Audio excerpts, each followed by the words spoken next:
الحمد لله الحنان المنان الذي خلق الإنسان وعلمه البيان والصلاة والسلام على رسوله سيد الإنس والجان وعلى آله وأصحابه ذوي الخير والإحسان أما بعد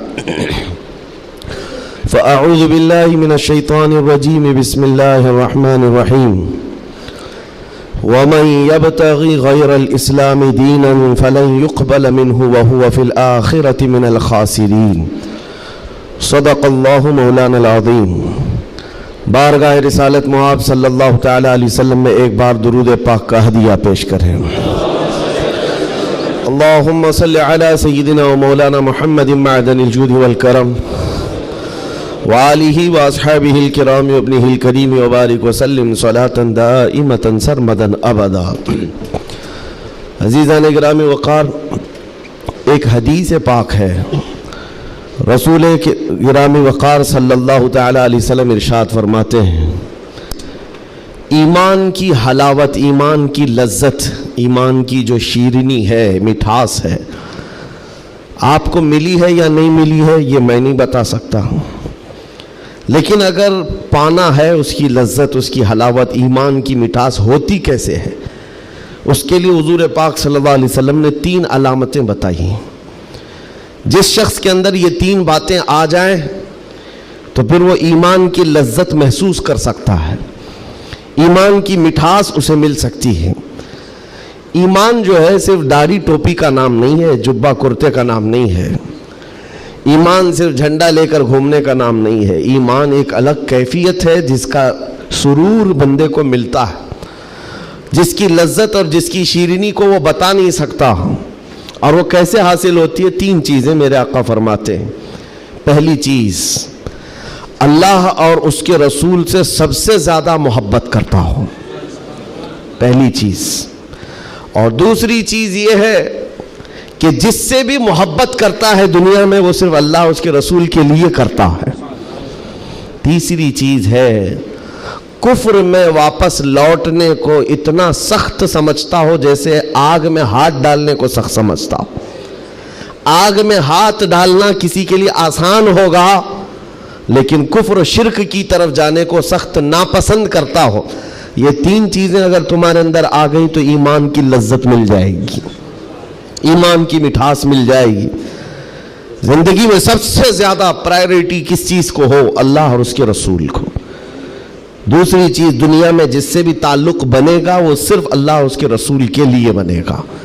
تیسری چیز، کفر کی طرف کبھی لوٹنا پسند ہرگز نہ کرے، بلکہ کفر کا نام سنتے ہی اس کے اندر ایسی ہیبت آ جائے کہ میں آگ میں ہاتھ ڈالنا تو پسند کروں گا لیکن کفر کی طرف ہرگز نہیں جا سکتا۔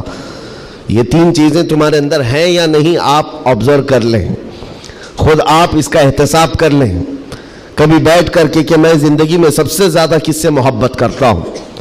اگر اللہ اس کے رسول سے سب سے زیادہ محبت کرتے ہو تو اس کا مطلب ہے کہ پہلی چیز تمہارے اندر آ گئی ہے۔ اور اپنے تعلقات کو دیکھ لو، جس سے بھی آپ کے تعلقات ہیں وہ اللہ اس کے رسول کی رضا کے لیے ہے تو دوسری چیز بھی تمہارے اندر ہے۔ اور تیسری چیز بہت امپورٹنٹ ہے جو اس زمانے کے لیے ہے، کفر کی طرف لوٹنا اتنا ناپسند کرتا ہو جتنا آگ میں جانا بھی ناپسند نہ کرتا ہو۔ یعنی آگ میں جانا جتنا اس کے لیے ناپسند ہے، اس سے زیادہ کفر میں جانے کو ناپسند کرتا ہو۔ یہ چیز اگر آپ کے اندر ہے تو میرے عزیزو ایمان کی لذت مل جائے گی، ایمان کی مٹھاس مل جائے گی۔ اس دور کے حالات کے اعتبار سے میں اگر بات کروں، قرآن کی آیت تو 1400 سال سے یہ اعلان کر رہی ہے، وَمَنْ يَبْتَغِي غَيْرَ الْإِسْلَامِ دِينًا فَلَنْ يُقْبَلَ مِنْهُ۔ اسلام کے علاوہ کسی بھی دین کی طرف تم منہ بھی لگائے، توجہ بھی کیے تو قیامت کے دن پھر وہ سب سے بڑے گھاٹے میں ہوں گے، ہرگز قبول نہیں کیا جائے گا۔ میں بات یہاں سے شروع کرتا ہوں کہ آج لوگوں نے اس کو ہلکے میں لینا شروع کر دیا، چاپلوسی کرتے کرتے، خوشامد دوسروں کی واہواہی حاصل کرنے کے لیے کبھی پوجا پاٹ میں بھی شریک ہو گئے، کبھی ان کی رضا حاصل کرنے کے لیے ان کی محفل میں بھی بیٹھ گئے، اللہ اور اس کے رسول کو چھوڑ دیا۔ تمہارے دین میں کمی کس بات کی ہے؟ کتوں کو راضی کرنے کے لیے شیر کبھی کتا نہیں بنتا، ایک بات یاد رکھو، رسول پاک صلی اللہ تعالیٰ علیہ وسلم کا جو سپاہی ہے وہ ہر گھڑی ہر میدان میں سپاہی ہے. اسے کس چیز کی کمی ہے؟ کس چیز کی کمی ہے؟ جو عزت ملی ہے وہ نام مصطفیٰ سے ملی ہے. ایک صحابی ہیں حضرت نعمان، ایک بادشاہ کے ہاں گئے تھے ایمبیسیڈر بن کر کے، ترجمان حضور کے قاصد بن کر گئے تھے. بہت دور ملک تھا، میرے آقا مدینے میں ہیں، لیکن جانتے ہو اس بادشاہ نے آپ کے آنے کے لیے ریشم کا قالین بچھایا، سونے کی کرسی لگائی. لیکن وہ صحابی رسول جیسی آئے، اپنی تلوار سے انہوں نے ریشم کے قالین کو پھاڑ دیا، زمین پر چلنے لگے. اور کرسی جب سونے کی کلائی کی ہوئی کرسی بچھائی گئی ان کے لیے، بادشاہ نے بہت عزت دیا کہ محمد عربی کا قاصد آیا ہے، سفیر آیا ہے. لیکن انہوں نے کرسی کو بھی ٹھکرا دیا، کہا مجھے دوسری کرسی لاؤ. کیوں؟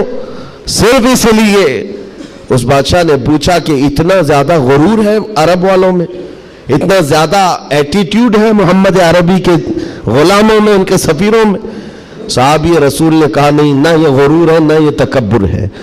میرے آقا صلی اللہ تعالیٰ علیہ وسلم نے فرمایا ریشم کا استعمال مرد کے لیے حرام ہے، سونے کا استعمال مرد کے لیے حرام ہے.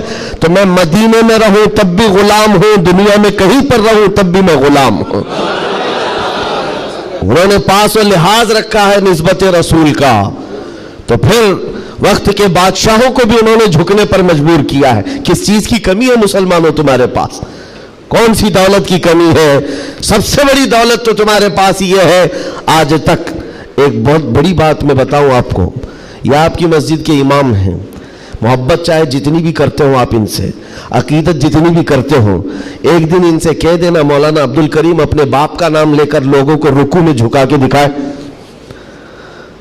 لوگوں کو اللہ اکبر کہنے کی بجائے اپنے باپ کا نام یا بادشاہ کا نام لے کر سجدے میں جھکا کر کے دکھائے. کوئی جھک سکتا ہے؟ ارے بادشاہ وقت بھی یہاں آ کر کھڑا ہو جائے اور کہے میرے نام سے جھک جاؤ، مجال ہے کوئی ایک بھی پیشانی جھکے گی؟ نہیں جھکے گی.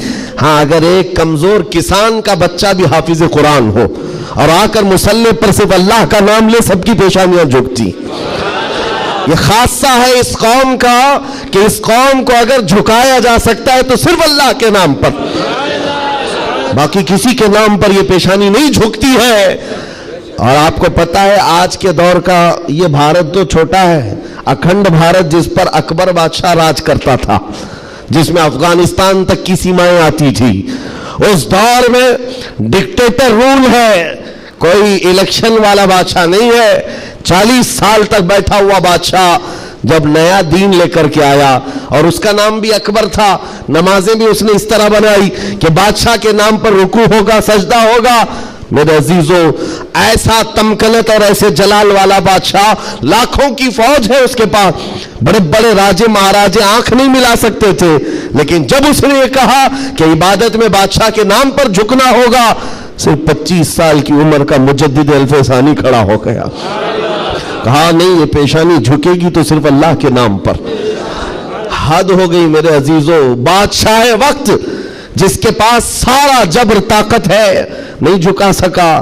اور جھکانے کے لیے اس نے ایک بار کیا کیا، دربار میں اتنا چھوٹا سا دروازہ بنایا کہ آنے والا جھک کر کے ہی آئے. جو بھی دربار میں آئے وہ جھک کر، سیدھا آ نہیں سکتا تھا، اتنی چوکھٹ چھوٹی بنا دی. مجدد صاحب رحمت اللہ تعالیٰ علیہ کو بلایا گیا تھا دربار میں کہ یوں تو یہ جھکتا نہیں، لیکن دربار میں آنا ہے تو کیسے آئے گا. جب وہ قریب پہنچے دیکھا کہ اتنی چھوٹی چوکھٹ بنی ہوئی ہے اور یہاں جانے کے لیے رکوع کی حالت میں جانا پڑتا ہے.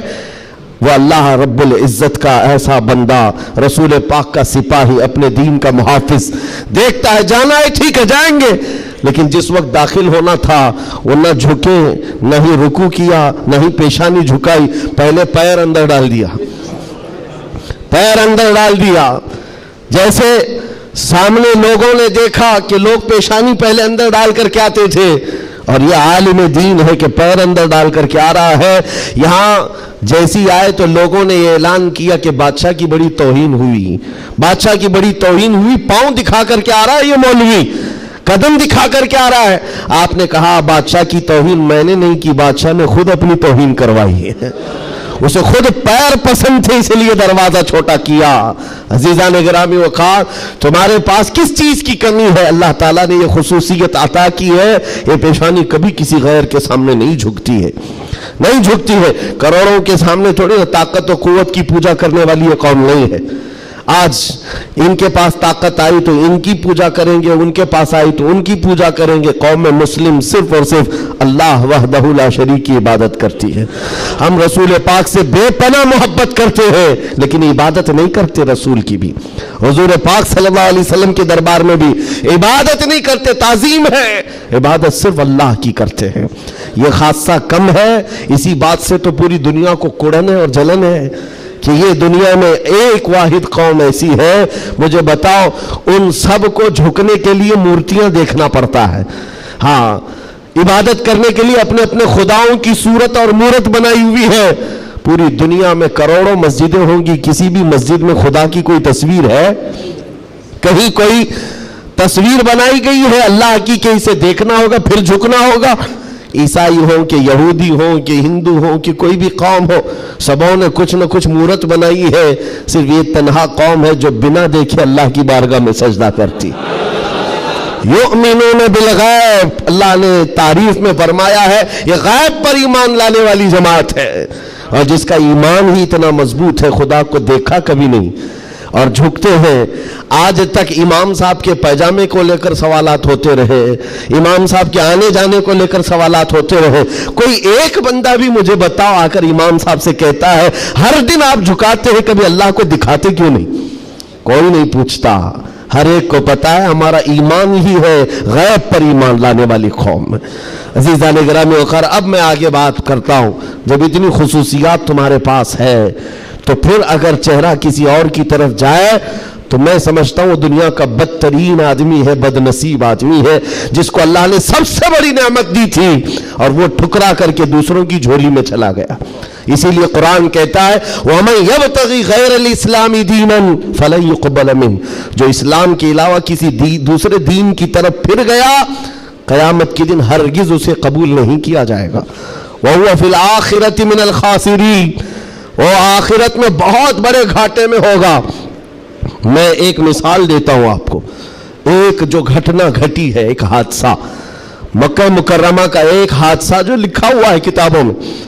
قبرستان میں ایک وہاں پر جب کسی کا انتقال ہوا، ایک صاحب ہیں وہ حاجی ہیں، وہ کہتے ہیں کہ جب قبرستان میں ہم گئے تو دفن کرنے کے لیے قبر میں قبرستان کی ساری چیزیں بھری ہوئی تھی، تو لوگوں نے ایک قبر بتائی، ایک حاجی صاحب کا انتقال ہوا تھا، کہا کہ ان کو اسی قبر میں دفن کرنا ہے۔ لوگوں نے کہا یہاں ایک عالم دین کی قبر ہے۔ اب مکہ مکرمہ کے قبر ایسے ہیں کہ 6 مہینے سال بھر کے بعد کھل جاتے ہیں، اور ممبئی والوں کو سمجھانے کے لیے آسان بھی ہے کہ یہاں پہ بھی کھول دی جاتی ہیں، جگہ کی قلت ہے۔ تو جب دفن کرنے کے لیے اس عالم دین کی قبر کھولی گئی تو وہاں وہ عالم دین نہیں ہے، وہ ایک جوان لڑکی سوئی ہوئی ہے، ایک نوجوان لڑکی ہے۔ تو جو جنازے میں آئے ہوئے تھے ان میں ایک حاجی نے کہا میں تو اس لڑکی کو پہچانتا ہوں، یہ عرب کی نہیں، یہ مکہ کی نہیں، یہ فرانس کی رہنے والی اور کرسچن لڑکی ہے، یہ عیسائی لڑکی ہے۔ کہا یہ کیسے ہو سکتا ہے، ناممکن ہے۔ گھر سارے لوگوں کو جو خبر تھی وہ ایک اچھے عالم دین کی قبر تھی، یہاں ایک دوسری لڑکی کیسے دفن ہے؟ تو یہ ہنگامہ ہوا، بات پھیل گئی۔ اس کے بعد تحقیق کرنے لگے، جو علماء تک بات گئی تو علماء نے کہا کہ اگر یہ جو بندہ کہہ رہا ہے کہ یہ فرانس کی رہنے والی، یورپ کی رہنے والی لڑکی یہاں پر ہے، تو معلوم کرتے ہیں کہ وہاں حقیقت میں یہ لڑکی، اس کی شکل، تو کچھ لوگ ایک وفد کی شکل میں یورپ گئے ہیں اس حاجی صاحب کے ساتھ، جنہوں نے یہ پتہ بتایا تھا یہ لڑکی کو میں جانتا ہوں۔ جا کر کے اس کے گھر معلوم کیا کہ کیا تمہارے گھر میں فلاں فلاں شکل کی یہ لڑکی تھی؟ کہا ہاں، انتقال ہوا تھا، چند ہی مہینے ہوئے انتقال ہوا ہے۔ کہا کیا کیا تم نے؟ کہا ہم عیسائی رسم و رواج کے اعتبار سے اپنے قبرستان میں دفن کیا ہے، ہم کرسچن ہیں، عیسائی رسم و رواج سے ہم نے دفن کیا۔ تو جو گیا تھا وفد، اس نے پوچھا کہ کچھ اس کی عجیب چیزیں تھیں؟ تو لوگوں نے کہا کہ ہاں ایک چیز تھی، ہمیں اندازہ ہو گیا تھا کہ وہ اسلام لا چکی تھی، ہم نے اس کو مارا توڑا بہت کچھ کیا ہے. تو پھر یہ بات خبر پھیلی اس لڑکی کے اسلام لانے کی, تو مقامی علماء کو پوچھا گیا. ایک عالم دین نے کہا ہاں وہ لڑکی دل و جان سے اسلام کو قبول کرتی تھی اور پیارے حبیب صلی اللہ علیہ وسلم سے بے پناہ محبت کرتی تھی, اور گھر والوں کے ظلم و ستم کو سہ نہ سکی, جان دے گئی اور مر گئی. لیکن ہم مجبور تھے, گھر والوں سے ہم کچھ نہیں کر سکتے تھے. لیکن اس لڑکی نے ایک مرتبہ کہا تھا کہ میرے مرنے کے بعد میرے آخری رسم و رواج اسلام کے مطابق ہوں. ہم نہیں کر سکے کیونکہ خفیہ طور پر وہ مسلمان تھی, ہم ایکشن نہیں لے سکتے تھے. اور ہمیں اس بات کا افسوس ہے کہ اسے عیسائی قبرستان میں دفن کر دیا گیا. سنو حیرت کی بات ہے, لوگ ایک بہت عجیب اچنبے میں پڑتے جا رہے ہیں, نئی نئی باتیں کھلتی جا رہی. تو اس کے بعد یہ فیصلہ ہوا کہ آئے ہوئے وفد نے اور گھر والوں کو اطلاع دے کر کے کہ ہم چلتے ہیں جس قبرستان میں آپ نے اپنی بیٹی کو دفن کیا ہے, ہم جا کر کے دیکھنا چاہتے ہیں وہاں. ہاں, تو عیسائی قبرستان میں بڑی مشکل سے انہوں نے کہا کہ ٹھیک ہے. قبر کھولی گئی تو وہاں وہ عالم دین سویا ہوا جس کو مکہ میں دفن کیا گیا تھا. اب حیرت کی انتہا اور ہو گئی, اس کا اس عیسائی قبرستان میں کیا لینا دینا, یہ آیا کیسے, یہاں پہنچا کیسے. میرے عزیزو, یہ بات اگر لکھی ہوئی نہ ہوتی تو میں کبھی نہیں کہتا. اور جب اور حیرت بڑھ گئی, وہ وفد علماء کا واپس آیا, کہا کہ اس راز کو ہم معلوم کرتے ہیں اس عالم کے گھر سے ہی. ایک بات تو سمجھ میں آ گئی کہ لڑکی مسلمان ہو گئی تھی اور اسلام سے بے پناہ محبت تھی. اللہ کا کرم ہوا, ہو سکتا ہے اسے کفرستان سے نکال کر مولا تعالی ایمان والوں کے بیچ میں, اولیاء اور صحابہ کے بیچ میں دفن کر دیا ہو. فرشتوں نے اس کو منتقل کر دیا, اور یہ ممکن ہے, یہ ممکن ہے. لیکن اس کے ساتھ کیا ہوا ہے, یہ مسلمانوں کے قبرستان سے کرسچن اور عیسائیوں میں کیسے آ گیا. گئے واپس جانے کے بعد بہت قابل توجہ بات کر رہا ہوں, اور اس زمانے کی بہت ہی امپورٹنٹ چیز آپ کو میں بتا رہا ہوں, دل دہلا دینے والی چیز ہے. واپس آنے کے بعد اس عالم کے گھر گئے لوگ, اس کی بیوی موجود تھی جو بیوہ تھی. جا کر پوچھا کہ تیرے شوہر کے بارے میں ہمیں کچھ معلومات حاصل کرنی ہے. اس نے کہا بتائیے کیا ہے. کہا کہ کیسا تھا وہ. کہا اس کے اخلاق بہت اچھے تھے, اور نمازوں کی, کہا ایک نماز بھی قضا نہیں کرتا تھا, پابند تھا, لین دین میں سب چیزوں میں اچھا تھا. پھر بچا کیا, بیوی ساری چیزیں اچھی بتا رہی, مسلمان ہے. بیوی نے گھبرا کر پوچھا آخر اس کے بارے میں اتنی تحقیق کیوں کر رہے ہیں, آپ بتا سکیں. تو علماء نے کہا کہ بتانے کے لائق نہیں ہے, لیکن سن لو, تمہارا شوہر مکہ کے قبرستان میں نہیں ہے, عیسائیوں کے قبرستان میں ملا.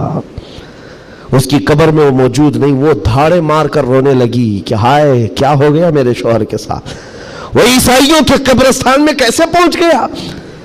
اور جب اس کا غم میں کچھ افاقہ ہوا تو خاتون کہتی ایک بات ہے جو بات مجھے آج کہنا ہے, توجہ.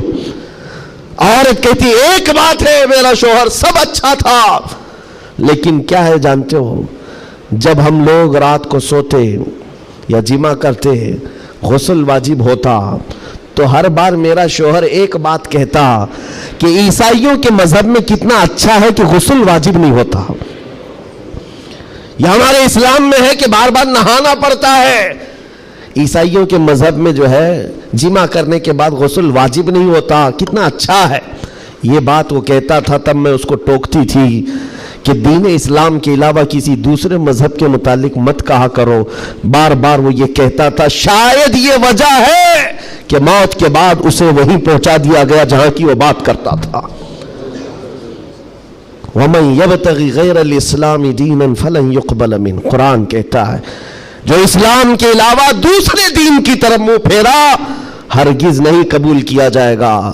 اور میرے آقا فرماتے ہیں من تشبہ بقوم فہو منہم, جس نے کسی دوسری قوم کی مشابہت اختیار کی, قیامت کے دن اسی قوم کے ساتھ اسے اٹھایا جائے گا, اسی قوم کے ساتھ اٹھایا جائے گا.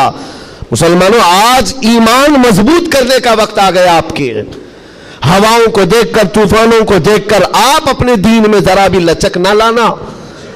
کلمہ طیبہ پر اگر حملے ہونے لگے تو کیا تم اپنا کلمہ بدل لو گے؟ اذان سے اگر کسی کو نفرت ہونے لگی تو کیا اذان کے کلمے بدل لو گے؟ یہ دنیا اگر تم بدلنے لگ گئے تو اتنا بدلے گی کہ انسان کی بجائے کتا بنا کر رکھ دے، تب بھی وہ راضی نہیں ہوں گے، تب بھی وہ راضی نہیں ہوں گے۔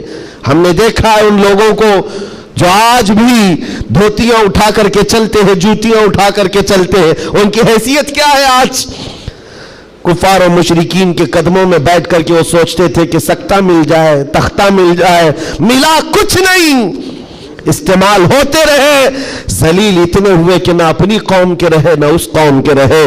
کاش ایک بار میرے مصطفیٰ کا وفادار بن کر دیکھتا، ایک بار بن کر کے دیکھتا، پھر عزتیں کیا ہیں؟ اللہ اکبر، جب تک بکے نہ تھے تو کوئی پوچھتا نہ تھا، یا رسول اللہ تم نے خرید کر ہمیں انمول کر دیا ہے۔ حضور کے قدموں میں جو عزت ہے وہ کہیں نہیں مل سکتی۔ تخت کے لیے، سکتے کے لیے جو لوگ اپنا مشن بھول گئے، اپنا دین بھول گئے، اپنا ضمیر بیچ لیے، میرے عزیزوں بہت بڑے گھاٹے میں ہیں، بہت بڑے گھاٹے میں ہیں۔ زندگی میں ایک بات یاد رکھو، اسی لیے میں نے اسی حدیث سے یہ بات شروع کی۔ اللہ کے نبی فرماتے ہیں کفر کی طرف پلٹنے کو اتنا ناپسند کرتا ہو جتنا آگ میں ہاتھ ڈالنے کو ناپسند کرتا ہو، آگ میں ہاتھ ڈالنے کو ناپسند کرتا ہو، اتنا سخت و ناپسند کرتا ہو، تب جا کر کے اس کو ایمان کی لذت ملے گی، ایمان کی حلاوت ملے گی۔ آج اپنے بچوں کو بھی یہ نصیحت کرو، کفر کی آندھیاں چلی ہوئی ہیں، تمہارے بچوں کو اسکولوں میں کب کافر بنا دیا جاتا ہے پتہ ہی نہیں چلتا، کب تمہیں کون سے بھجن سکھائے جائیں، کون سے گیت سنائے جائیں جس کی وجہ سے بندہ کافر بن جاتا ہے، اسلام سے اس کا تعلق ہی ختم ہو جاتا ہے۔ اپنے بچوں کو اس بات کی تو تلقین کر کے جاؤ، بیٹا ہر چیز قربان کی جا سکتی ہے لیکن ایمان کا سودا نہیں ہوتا، ایمان کا سودا نہیں ہوتا۔ ایمان یہ اللہ تعالیٰ کی طرف سے دی ہوئی ایسی بڑی نعمت ہے، کروڑوں ہیں دنیا میں مگر مولا نے تمہیں چنا ہے دین اسلام کے لیے، اور اس میں بھی مسلمانوں میں بھی اللہ کا کتنا بڑا احسان ہے، ہزاروں فرقے ہیں لیکن عاشقوں میں تمہیں چنا گیا ہے۔ ہاں، حضور کی محبت کرنے والے سپاہیوں میں تمہارا نام آتا ہے۔ اپنے تو اپنے غیر بھی آج کہتے ہیں کہ سب سے زیادہ اپنے نبی کو پکارنے والی کوئی قوم ہے تو اہل سنت و جماعت ہے۔ ہاں کیوں نہیں ہے؟ کہاں سے یہ نعرے لگتے ہیں لبیک یا رسول اللہ؟ وہ گوفے سے نہیں نکلتے اور وہ چندہ خور مولویوں سے نہیں نکلتے جو انگریزوں کے پالے ہوئے ہیں، یہ نعرے لگتے ہیں تو بریلی کے تاجدار کے قدموں سے ہیں۔ جو وابستہ ہے عاشقوں کی جماعت ہے وہی سے۔ دنیا کو یہ اچھی طرح سے معلوم ہے اپنے نبی سے سب سے زیادہ وابستہ کوئی قوم ہے اس روئے زمین پر تو اہل سنت و جماعت ہے، اہل سنت و جماعت ہے۔ اس چیز کا سودا کبھی ہونے مت دینا ہے میرے عزیزو، اس چیز کا سودا ہونے مت دینا۔ لوگ یہ کہتے ہیں سیکولر بن کر کے جینا چاہیے، یہ بھی اچھا وہ بھی اچھا، میں کہتا ہوں وہ تو منافق ہے۔ پھر سیکولر کا مطلب منافق ہے، دل میں کچھ اور رکھتا ہے سامنے کچھ اور دکھاتا ہے۔ اسلام میں یہ سیکولرزم نہیں ہے، اسلام یہ کہتا ہے لا اعبد ما تعبدون، میں اس کی عبادت نہیں کرتا جس کی تم کرتے ہو۔ جانتے ہو میرے آقا صلی اللہ تعالیٰ علیہ وسلم نے 2 ٹوک جملوں میں کہا تھا، ایسا نہیں ہے کہ مصلحت میرے آقا سے زیادہ کون جانتا ہے۔ آج لوگ یہ کہتے ہیں کہ سب حالات بنائے رکھنے کے لیے ہمیں کرنا پڑتا ہے، حالات بنائے رکھنے کے لیے تمہیں کرنا پڑتا ہے۔ یہ کیسی بات ہوئی؟ یہ وہ لوگ ہیں جو حالات بنائے رکھنے کے لیے اپنی ماں اور بہنوں کی عزت بھی داؤ پر لگا دیں گے۔ جب درندہ کوئی ڈاکو اس کو خوش کرنا ہو تو کیا تم اپنی عورتوں کا سودا کر سکتے ہو؟ غیرت مر گئی ہوگی ایسے بندے کی۔ حضور پاک کے پاس مشرکین آئے، یہ آپ کو میں بتا دیتا ہوں، قل یا ایھا الکافرون لا اعبد ما تعبدون، یہ سورہ پڑھتے ہیں کہ نہیں پڑھتے نماز میں؟ کب نازل ہوئی تھی آپ کو بتا دوں، یہ سورہ کب نازل ہوئی؟ حضور پاک صلی اللہ علیہ وسلم کے پاس مشرکین مکہ آئے اور کہا اے محمد صلی اللہ علیہ وسلم ایک کام کریں، آپ ہمارے خداؤں کو برا بھلا مت کہیے، ہم آپ کے دین میں آ جائیں گے، اسلام پر ہم بھی تھوڑا تھوڑا عمل کریں گے، لیکن جن کی ہم پوجا کرتے ہیں نا، عبادت کرتے ہیں، ان کو کچھ مت کہیے۔ حضور پاک نے فرمایا جو شرک ہے میں اس کو شرک کہوں گا، اللہ کے سوا کوئی دوسرے کی عبادت ہے ہی نہیں، اور اس بات کا میں اعلان کروں گا حضور آئے ہی ہیں شرک کو ختم کرنے۔ حضور نے فرمایا یہ نہیں ہو سکتا، تو پھر آپشن دوسرا مشرکین کی طرف سے کہا ایک کام کرتے ہیں، 1 سال آپ ہمارے خداؤں کی عبادت کریں، 1 سال ہم آپ کے خدا کی عبادت کریں گے، ہاں آدھا آدھا کریں گے۔ آج بہت سارے لوگ اگر یہ کرنے کی کوشش کر رہے ہو تو سن لیں، آدھا آدھا کریں گے، ہم بھی آپ کے یہاں جائیں گے، آپ بھی ہمارے یہاں آئیں گے۔ حضور پاک صلی اللہ تعالیٰ علیہ وسلم نے فرمایا ہرگز نہیں ہو سکتا، تم چاند اور سورج میرے ہاتھ میں لا کر رکھ دو، میں اس کی عبادت نہیں کرتا جس کی تم کرتے ہو، میں پالنہار حقیقی کی عبادت کرتا ہوں۔ آخری آپشن جانتے ہو کیا کیا تھا، کیا دیا تھا انہوں نے؟ مشرکین نے کہا چلو محمد صلی اللہ علیہ وسلم آپ یہ بھی نہیں مانتے وہ بھی نہیں مانتے تو کم سے کم اتنا کرو کہ صرف اور صرف ہمارے خداؤں پر ایک بار ہاتھ رکھ دو، بس چھو کر کے چلے جاؤ۔ نبی پاک صلی اللہ علیہ وسلم سے صرف اتنا تقاضا تھا ان کا کہ آپ ہاتھ لگا کر چلے جائیں، یہاں تو سر جھکانے والے بھی موجود ہیں، ہاتھ لگا کر چلے جائیں۔ نبی پاک صلی اللہ علیہ وسلم جلال میں کہا ہاتھ لگانے کی بات، بلکہ میں تو نظر بھی اٹھا کر نہ دیکھوں، نظر بھی اٹھا کر نہ دیکھوں۔ تب اللہ تعالیٰ نے پوری سورہ نازل فرمائے قل یا ایھا الکافرون لا اعبد ما تعبدون، اے محبوب آپ فرما دے اے کافروں میں اس کی عبادت نہیں کرتا جس کی تم عبادت کرتے ہو۔ یہ 2 ٹوک جملوں میں کہا گیا ہے، اور حالات ایسے بھی ہوئے میرے عزیزوں، چمتکار کو لوگ آج کہتے ہیں نا، جو بھی چمتکار ہوگا اس کی پوجا ہوتی ہے، عجیب و غریب چیز دکھے تو لوگ اس کو ایک افواہ کے شکل میں ایسا بناتے ہیں جیسے اس کا عقیدہ بن جائے۔ حضور پاک صلی اللہ تعالیٰ علیہ وسلم کے زمانے میں صحابہ کو رجھانے کے لیے کیا کیا نہیں کیا گیا مکہ مکرمہ میں۔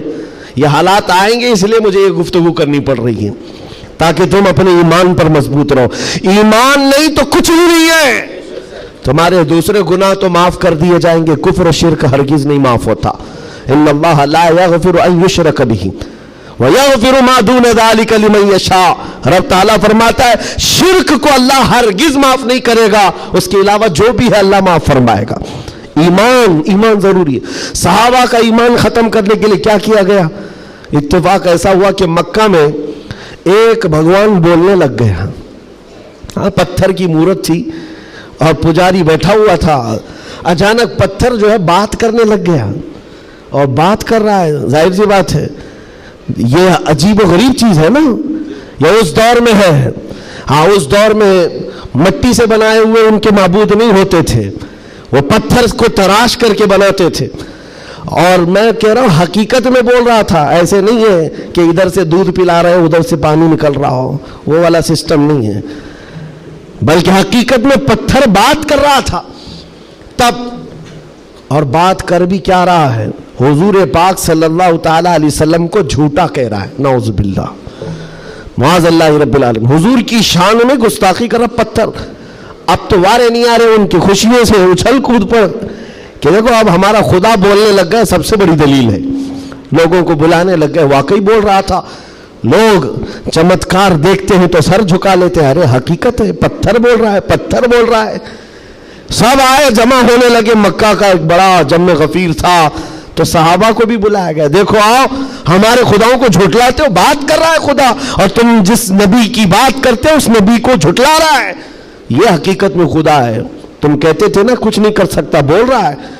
صحابہ گئے، اب ان کے پاس کیا تھی، صحابہ دیکھ کر آئے حضور کی بارگاہ میں، کہا یا رسول اللہ صلی اللہ علیہ وسلم، غضب ہو گیا، ان کا خدا تو بول رہا ہے۔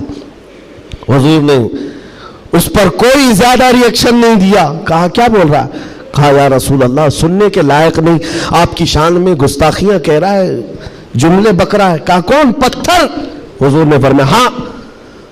حضور نے پوچھا پتھر؟ صحابہ نے کہا ہاں یا رسول اللہ۔ حضور نے فرمایا چلو ہم بھی سنتے ہیں، ہم بھی چلتے ہیں، جا کر دیکھیں گے۔ نبی پاک صلی اللہ تعالیٰ علیہ وسلم تشریف لائے صحابہ کے ساتھ، صحابہ اکرام رضوان اللہ تعالیٰ علیہ مجمعین بھی ساتھ میں ہیں۔ جب نبی کریم صلی اللہ تعالیٰ علیہ وسلم وہاں قریب پہنچے تو وہ جو بت بول رہا تھا، بعد میں کر لے سکتے نا،